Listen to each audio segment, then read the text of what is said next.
Real Country 1430 AM and 107.3 FM WRDN. I'm Brian Winnikins from World Dairy Expo. Thank you to our expo sponsors, including AMPI, Alcivia Co-op, also Christina's Cover Crops, Dairy Farmers of Wisconsin, Compeer Financial Animal Wellness Center of Buffalo Valley, and BioVet. We're in the BioVet booth, as you can tell. Those of you watching on our YouTube channel, I'm with Nate Haas. He is president of BioVet. He's also a veterinarian. And we're going to talk about some things going on with BioVet. And Nate, thanks for joining us. So one of the big things is this collaboration with Anpairo. Tell us about that. Yeah, thank you, Brian. Nice to see you again, too. Man, it's fast how a year goes by, right? So last year at this time when we were visiting, we had just gone through a transaction with a merger with a company called Anpairo. They're a UK-based company. They focus on a lot of animal products. In the United States, they kind of are leading the way on the oregano essential oils. So it's a topic people have been talking about over the last couple of years. But they bring us a couple other products into our portfolio. But really, what we're gaining from them is just a huge opportunity to collaborate and work with their sales force and their team. They're represented in over 80 countries throughout the world. And so this combination between us, it's been going on. We've been talking about this since 2017. And now we finally have gotten to that point. Last year, again, we're at our 1-year anniversary. We signed the papers. We've had a year to kind of work through some integration topics, and now we're really ready to kind of move as one company forward throughout the United States and outside of the United States. So for farmers here in western Wisconsin, what will this new merger mean? So it's going to mean a lot of things. From us as a company from BioVet, we've been self-contained for the last 30 years as a privately owned company. And with that, we have a lot of power, we have a lot of flexibility, but we do get limited on the amount of reach that we can get, particularly in certain areas of the United States and outside. So what we're going to get from them is that ability to kind of use their expertise in regulatory matters and getting products out into agricultural fields throughout South America, Central America is going to be our primary focus as BioVet. But again, talking about Asia, Australia, Africa, the Middle East, kind of the sky's the limit for us to be able to present our products and to sell those to those farms there. What this can also do is allow us to increase our efficiencies at our own plants.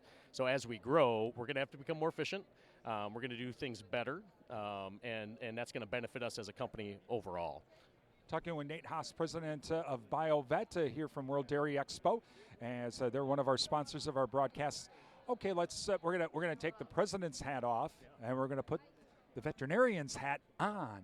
It's time for winter, even though when we recorded this, it was sunshine and 85. Does this late weather, I guess first, does this late big warm spell give you some pause for going, hey, we got to be on the lookout for stuff coming up when it does get cold? It certainly does. I mean, we have a couple of things that we run into when we get these warm, late summer, early fall weathers. One has to do with parasites. So we do deal with flies and ectoparasites, ticks, lice, things like that. Farmers at this time of year are really waiting for that hard frost so they can start to clear their pastures of some of those nasty things, and that's always a problem. My bigger concern that I run into, and I see this in some of our areas of our territories out in the west, is the heat stress and the long-term heat stress. Right now, like you said, as we're recording this, we're in the 80s right now. At the end of September, early October, anything over mid-70s is constituting heat stress in these dairy cows. So while we see acute heat problems, when it drags on like this is where you see these long-term repercussions. So you think about in Wisconsin, we've had heat since, July. It really started getting hot. Didn't get too bad, but we had a couple ups and downs. Now we've got the hottest weather of the year, and we're now going into the 4th month of this. So what we end up seeing is production losses, possibility of issues with gestation and breeding. So we're always on the lookout for that, and it's it's a trailing indicator, right? We don't always see those acute cases, but what we will see is kind of a slump going on and on over weeks. And so what we try to do is maintain hydration, keep those animals eating, part and parcel for what BioVet does with our direct-fed microbials and our nutritional supplements. And so that's one of the biggest things that I'm going to be looking for here now, too.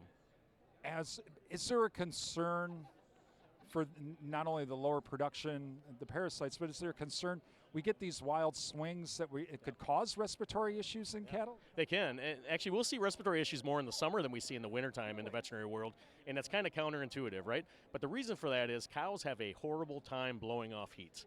They only have so much surface area for these huge masses that they have. So one way they get rid of heat is they increase respiration. And so sometimes you have an animal with a low-level pneumonia or low-level respiratory issue. You won't even see it until they start really exerting that breath, and that oftentimes happens just trying to blow off that heat. So that's always a problem that we see with cattle. It's a little bit different than what we think of in the wintertime. Wintertime, we think of colds from the human standpoint. Their respiratory issues oftentimes manifest themselves with the stress of the heat and over the months of that hot period of time during the summer.